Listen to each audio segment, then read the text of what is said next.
sample problem 3, compute the force in each member of the loaded cantilever truss by the methods of joints. So we are still in the method of joints, ha.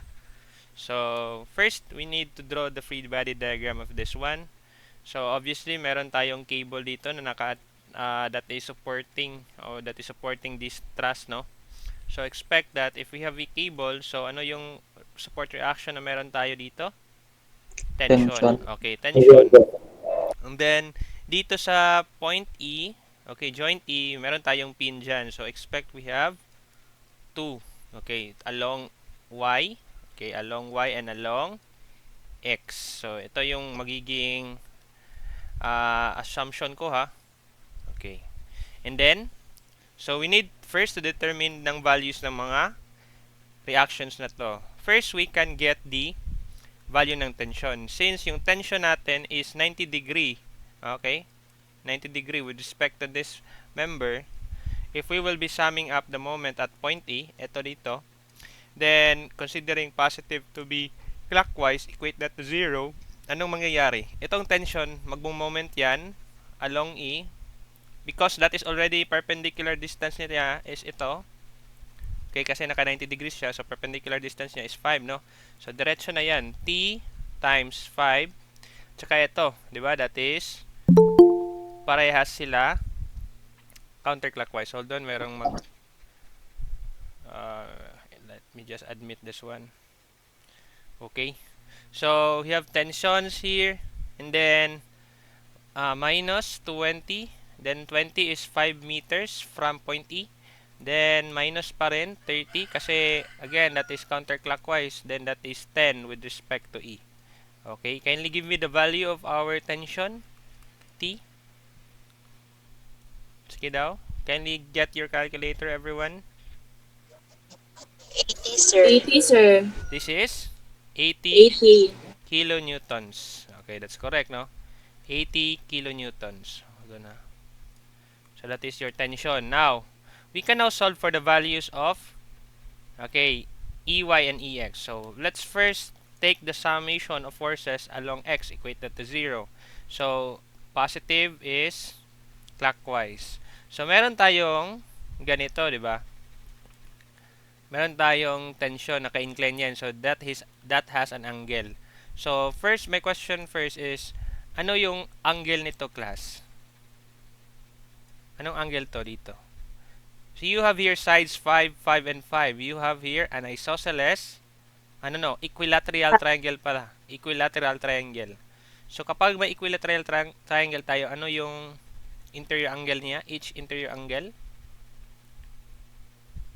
60, sir. 60. Tama. 60, sir. 60. So, ito din, 60 din ito, then ito, 60 din ito. Diba? So, most likely, ito is 60 din. Tama ba? Kung 60 yan, then ito, overall 90, malamang ito is 30 degrees. So, therefore, we can use that one. So, T, then cosine of 30 degrees, minus EX. Equate that to 0. Since yung T nakuha na natin, which is 80, cosine of 30, is equivalent sa EX. Ano yung value ng EX natin, everyone? Kindly give me the value. 69.28. 69.28 or pwede na natin sabihin 69.3 kilonewtons. So, yan yung EX natin. And yung direction niya papunta dito. Now, for the summation of forces along Y, positive pataas. So, we have here negative 30, negative 20, plus EY, yung unknown, plus yung etong component ng T along vertical. So, that is positive. 80, then that is sine of 30 degree. Equate that to 0. Ano yung makuha ng EY natin dito, guys? Sige daw. 10, sir. 10 kilonewtons. And that is correct. Positive yung assumption natin. Correct yan. So, nakuha na natin yung mga components. Now, okay. So, let us, therefore, start with, pwede tayo mag-start dito sa A, no? Kasi dalawang unknown lang ito. Okay. Ganyan, no? Or, kung dito tayo mag-start sa point D, tatlong unknowns yan. Dito, pwede din dito mag-start sa point E. Dalawang unknowns lang din ito, tsaka ito. So, pero pwede tayong start sa A, no? So, we'll start at A na lang siguro. Okay. Kung magsa-start tayo sa A, okay, we have there at joint A. Okay, at joint A, so i-draw lang natin, no? Yung free body diagram, we have here 30 kilonewtons, tsaka yung dalawang unknowns. So, ano yung unknowns dito? We have AB, so FAB yan. And then, we have here FAC. Okay, FAC. So, ano ganito dito? That is 60 degrees, tama ba? So, we can start with summation of forces along y equate that to 0. So, yung FAB natin, yung FAB natin, then sine 60 degree minus 30, equate that to 0. Kindly give me the value of our FAB, everyone. Anong value nito? FAB. 34.64, sir. 34.64 or pwede na din 34.6 kilonewton. So, since that is a positive, so therefore, that is tension. So, yan yung unang makukuha natin, no? Force AB. Now, then we can also sum up the forces along X, equate that to 0. Meron tayong FAC dito. Tapos, plus yung FAB, which is 34.6. Then, that is cosine of 30 degree, equate that to 0. Obviously, yung FAC natin is maging na negative, no? So, ano yung value nito, guys? Negative Negative 29.96, sir. 29.46. Ay, sorry, this is 60 pala. 96. No, 60 pala ito. Hindi pala 30, sorry. Sige. Negative 17.3. That is 17.3, sir. Okay, 3 kilonewtons. Correct. Namali ako nun ha. That is 60 pala. So, since that is negative, therefore, the correct assumption pala dapat dito is compression siya. Okay? So, we now have the values of our FAC and FAB. So, sulat natin dito. So, since tension to, okay, sorry. Gawa lang tayo siguro ng bago, no? So, dito na lang. Paano ba to?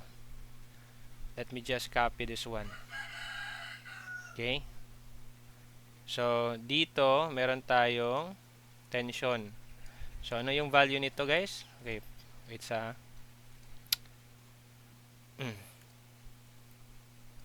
okay, sorry. So, value nito dito is equivalent sa 34 point...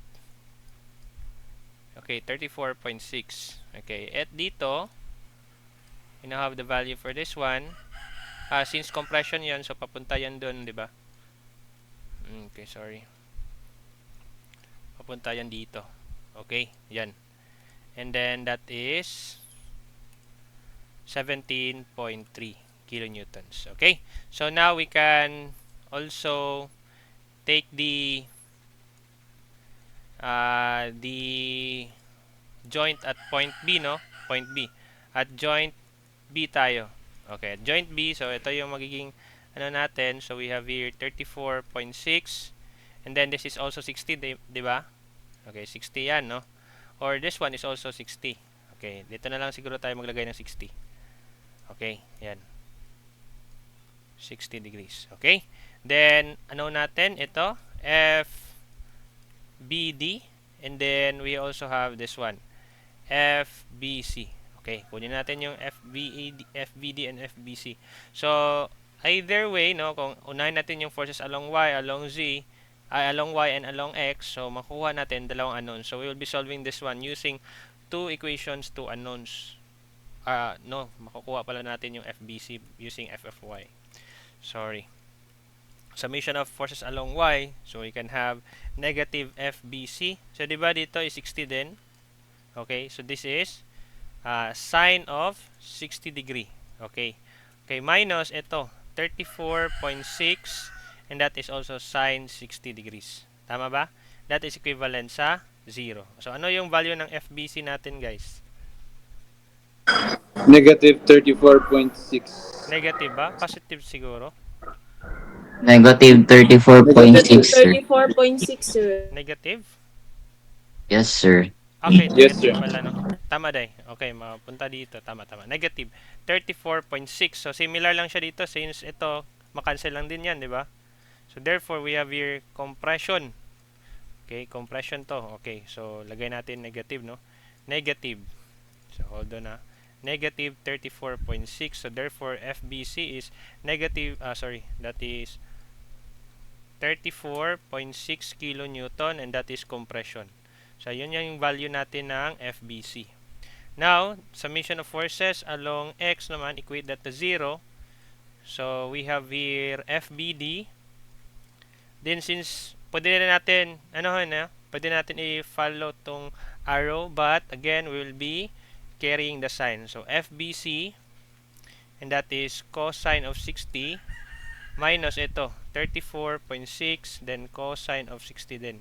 Equate that to 0. So FBD plus yung FBC natin, again, that is 34.6 negative. Okay, well done na. Sorry, ipaano ko muna to. Okay, masali siya. Hold on. So, lagay natin dun. Pabalik. So, dito yan. Okay. So, we have that here. Cosine of 60 minus 34.6. Then, cosine of 60 din. Okay. Kindly give me the value of our FBD, everyone. 34.6 kapon, sir. 34.6 pa rin. How about the others? 36.4 pa rin, no? 34.6, sir. Positive. Okay, kilonewton, that is tension. So, yan yung FBD natin. Okay, so, iurong ko lang to saglit, ha. Okay, habang inuurong ko to, kanta kayo ng urong sulong ka. Try lang. Okay? So, we have here yung BC, ano yan? BC compression, no? So, we have here compression. Yan yun dito. So, anong value nito? Sorry. Anong value nito? That is 34.64. Okay, 34.64 or 34.6. Yung FBD, dito yan, compression yan, no? Okay, dito yan, compression. Okay, so dito, that is 30, compression, tension pala, 34.6. So we can now solve for the value of, ito pala guys, this is, ano ganito ulit? This is equivalent sa 80, tama ba? 80. Okay, this is 80, this one is, okay, balik lang tayo saglit, 69.310. Okay, 10, then dito kay 69.3.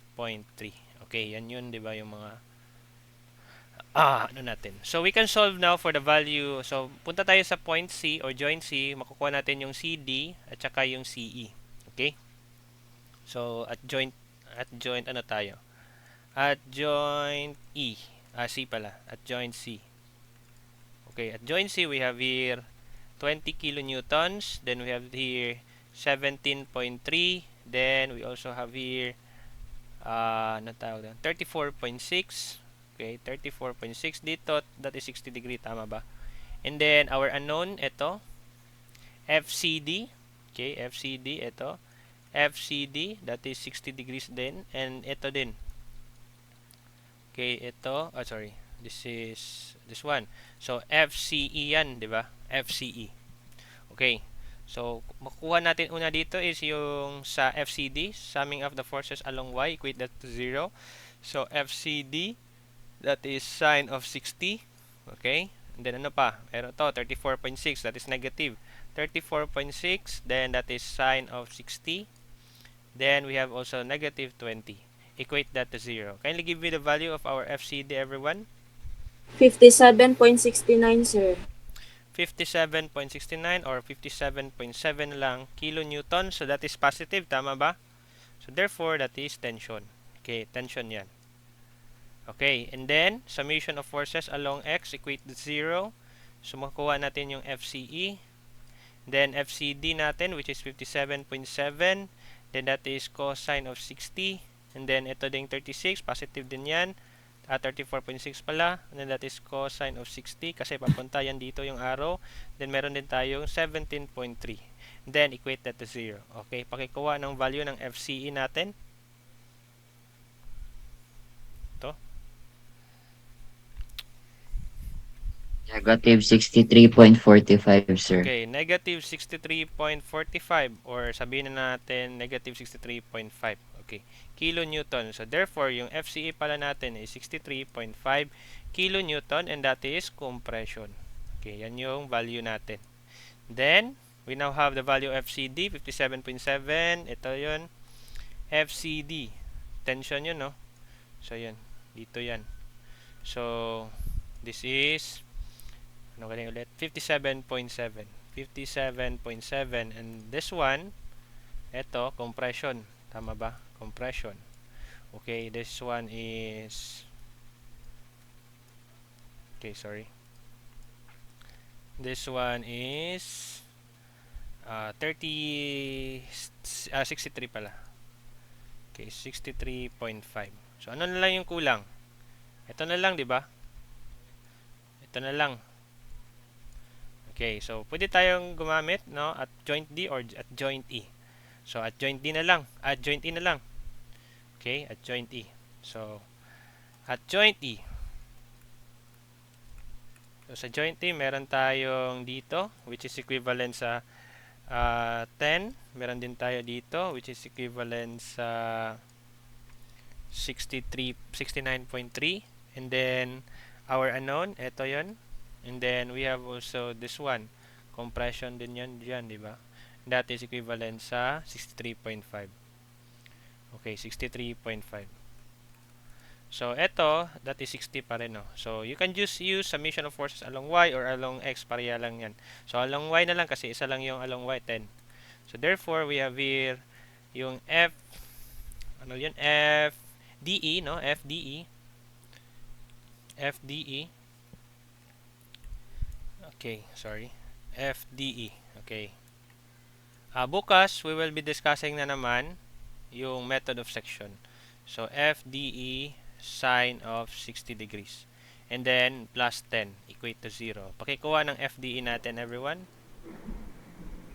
Negative 11.54. Okay, 11.54 or 55 na lang para mas maganda, no? So, FDE pala is 11.55 kilonewton and that is compression. So, yan yung FDE natin. Okay? So, meaning to say, nakuha na natin yung lahat ng mga forces dito. So, basically, this one is 11.55. 11.55. And that is compression. So, baliktad to, ha? Compression yan dapat. Okay, ayan. Okay? So, I hope na this is clear to you, everyone, no? Clear naman. Do you have questions? So, basically, no, repetition lang talaga yung magiging process. So, una, try nyo tingnan kung ano yung magiging zero force member dito. Pangalawa is that you need to solve for the reactions. Then, pangatlo, you may start now joint method. So, piliin nyo muna yung first joint na at most dalawang unknowns. And then, you just repeat the process. Summation of forces and summation forces along X and Y lang yung gagamitin natin. Okay? Is that clear to you, everyone? Yes, sir. Yes, sir. Okay, for our last Clear, problem. Okay, for our last problem today, no. So kapag ganito naman, no. What if ganito yung binigay? Mga tinatawag din itong mga hindi ito trusses but a two-member frame. Tawag nito two-member frame. So okay, let me read the problem. Determine the horizontal and the vertical components of force at pins A, ito 'yon, at pins C, okay? Or pins A and C of the two-member frame. So, ano daw yung mga horizontal and vertical components dito? So, 'di ba? Pag meron tayong tawag nito, pag meron tayong pin, 'di ba? Expected dalawa yung magiging reaction natin. So, along X, ito for AX, then along Y din. So, AY. So, meron din tayo dito along X and along Y. So, yan yung magiging unknowns natin. Tama ba? Okay. So, una, pwede natin makuha. Okay. Gawa tayo ng, since this is a two-member frame, we can create the free body diagram for AB, member AB. And then, we can also create the free body diagram for member CB. Okay, ito. So, for member AB, okay, member AB, gawa tayo ng free body diagram for member AB. Member AB. Okay. So, ano yung free body diagram ng member AB? So, we have here this one, no? So, meron tayong AX dito. Okay, papunta dyan. Then, AY. And then, since yung sa B, naka ano yan, tawag nito, kapin din yan. So, yung internal reaction yan is dalawa din, diba? Meron din tayong along this direction, VX. And then, pagpalagay natin, papunta dito kaya para ma-counterpart yung, o ma-counteract yung AX. And then, sabihin na natin yung sa BY, sa BY, dito lang, patas. Okay, sa BY, patas din. Okay? And then, since we have here a distributed load na varying, no? A varying distributed load, so, diba, kukunin natin yung magiging, ano nito? Resultant. Diba, that is just the area of triangle, if you have, remember it, no? So we have 3 as our base, then our height would be 500 Newton meter. So ano tong resultant na to? So 'di ba this force, let's say F1, this is 1/2. Okay, base which is 3 and then 500. Ano yung value nito, guys? 750. 750. Okay, 750. Tama ba?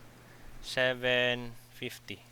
So this is 750. And then ano yung location niya? Say for example with respect to A. Na yung magiging location niya dito. Diba that is 2/3 of the base or the length. So 2/3 of 3. 2, sir, 2. Okay, that is 2. Dito, 1. Yan. Okay. So this one is basically 750 and this is 1 meter. Kung galing ka sa B, sorry, lagyan natin ha. 1 meter galing sa B. Ito. Okay, 1 meter ito. Then dito 2 meters. Yan. Okay, that is for the member AB. Now for member BC, okay, member BC, gawain muna natin yung mga free body diagram niyo na ha. Member BC. So ano yung sa member BC? So meron tayo dito. So I think merong nagpasok, no. Hold on ha. Okay. Sino ba 'yun? Okay, so member BC, meron tayong CX, then meron din tayong CY dito. So, ito yon member BC. And then, okay, ganyan, no? Okay, and then, since meron tayong internal reaction pa rin dito, yung BX at saka BY, so, pagpalagay natin, no, we have here our BY prime. So, that is just opposite lang dito sa BY, pero same pa rin yung magnitude niya. And then, we also have the BX here. BX. Okay, BX prime. Okay, BX ha. Opposite lang yung direction niya, pero same yung magnitude niya yan. Kasi internal reaction din yan, no? So, ano yung magiging resultant nito? So, we have here varying distributed load pa rin.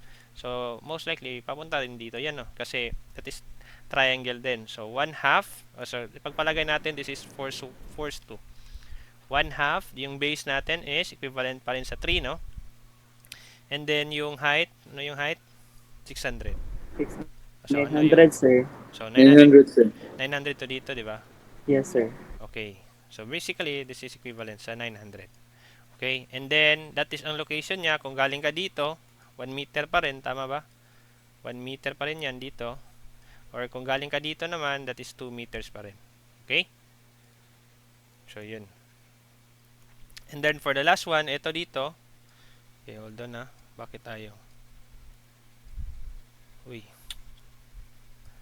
So, that is 1 meter galing dito. So, dito, meron tayong resultant. So, this one is 400 times yung base, which is 3.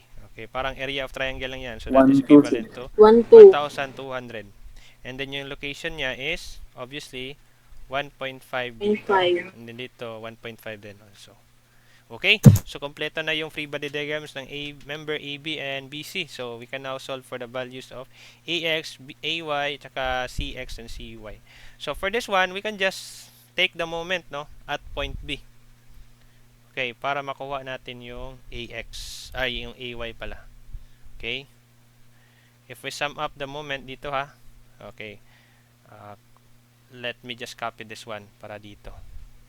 So ilagay natin dito yan, no.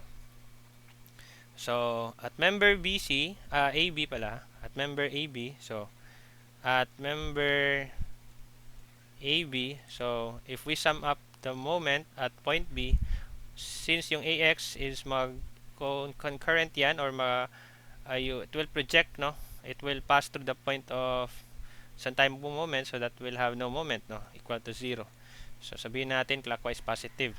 So, therefore, etong 750 will have a negative, no? Negative 750. Tsaka that is 1 meter. And then, plus yung AY natin. Kasi clockwise yung sa AY, pag ganun. So, AY and then that is 3. Kindly give me the value of our AY, everyone. 250, sir. Okay, 250 newtons. So, tama yung assumption na positive papunta dito, no? So, that is one of your unknowns, no? And then, we need also to solve for the value of AX. But we cannot solve this one. We cannot solve for the value of AX kasi wala tayong value ni BX. Pero, okay, same member pa rin, member of AB, summation of forces along Y, kukunin natin yung value ng BY kasi magagamit din natin yan later, no? So, AY, which is equivalent sa 250, hold on, 250 minus 750 tsaka plus BY. Equate that to 0. Ano yung value ng BY? 500, sir. Okay, 500. Pero again, this is not our question. Hindi ito yung pinapanap. So, di natin yan pwede i-box. So, yan yung value ng BY. Now, proceed tayo dito sa member BC. Okay, lagay ko lang dito ha. Member BC. So, gawin natin tong hold on ha. Gawin natin tong 900. Okay? Now, for member BC, pwede tayong mag-sum up ng moment. Okay, sorry. Dapat block to. Okay, mag-sum up tayo. Bakit hindi ma-block? Okay. Mag-sum up tayo ng moment at point C. Okay, dito tayo mag-moment para makuha natin yung BX. Okay? Para makuha din natin yung AX, di ba? Ganyan lang yun, di ba? So, if we sum up the moment at point C, equate that to 0, positive would be clockwise. So, yung sa moment CX, CY, wala na yung moment, no? So, ano lang yung may moment? Yung 120, and that is 1.5 galing sa C. Then, ito din, 900. So, positive din yan, clockwise. Okay, then that is 1 meter from point C. And then, yung BY, may value na tayo niyan, no? Which is 500. Okay. Gamitin na natin yung 500 dito. Okay, 500 tapos that is 3 meters galing sa CX, 'di ba? And then yung ano natin, yung BX, that is also positive. BX, then that is 3 meters galing sa ano man to? Galing sa tawag nito, galing sa dito, no? Galing 3 meters galing sa point C. That is equivalent to 0. Okay, kindly give me the value of our BX. Negative Negative 1,400. 1,400. Negative 1,400. 1,400 kilonewton. So, negative yan. So, magiging assumption pala dapat is pag ganito, no? Which is actually, tama yung assumption natin dito, no? Dito, BX. Okay, ito yun, no? BX. So, tama ng assumption natin na BX papunta dyan, no? So, that is 1,400 kilonewton. So, yung BX pala is 1,400 kilonewton papunta dito. Okay? And then, so, since we now have our BX, so, makasosolve natin yung value ng AX. So, balik tayo sa member AB. So, summation of forces along X, equate that to 0. No? So, we have now AX, and then, positive yan dyan, then minus, ito, BX, which is 1,400. Equate that to 0. Obviously, yung AX natin is 1,400 kilonewton. Newton pala. And then, papunta dito. Okay? Na-gets ba ninyo, class? Hello? Yes, sir. Yes, sir. Yes, sir. Now, ano na yung kulang natin? Yung values ng CX at saka CY. So, i-correct lang natin ha. Itong BX prime. So, BX prime pala to, no? BX prime. Yung BX prime dapat papunta dito. Okay? So, this is the BX prime. Okay, yan. Kung i-correct natin ha. So, dapat kung i-correct natin, negative na to. Okay? So, ito magiging positive na. Okay? para hindi tayo mawala, no? Baka malito kayo ba? Okay, hold on. Delay masyado. Okay, siguro dahil sa recording. Okay, so we now have this one. So let's take the summation of forces along x, equate that to 0. So makukuha natin yung cx muna. Cx, then meron tayong plus 900. And then yung bx natin which is papunta dito, so negative 1,400. Equate that to 0. Ano yung value ng cx natin, guys? 500, sir. Okay, 500. 500. Diba? Positive. So, therefore, tama yung assumption natin na papunta dito. Okay. Cx is equivalent to 500. And then lastly, summation of forces along y, equate that to 0. So, meron tayong cy minus 1,200. Then, meron tayong by. Ano yung value ng by natin? 500. 500. And then, based on our diagram here, papunta siya sa ilalim. So, that is negative 500. And then, equate that to 0. Ano yung value ng cy natin? Positive. 1,700, Okay, sir. 1,700 Newton. So, that is positive. Therefore, correct yung assumption natin na papunta sa itaas. So, basically, ito yung magiging sagot natin. Cx, Cy, and Ax and Ay. Okay? Do you have question with this problem?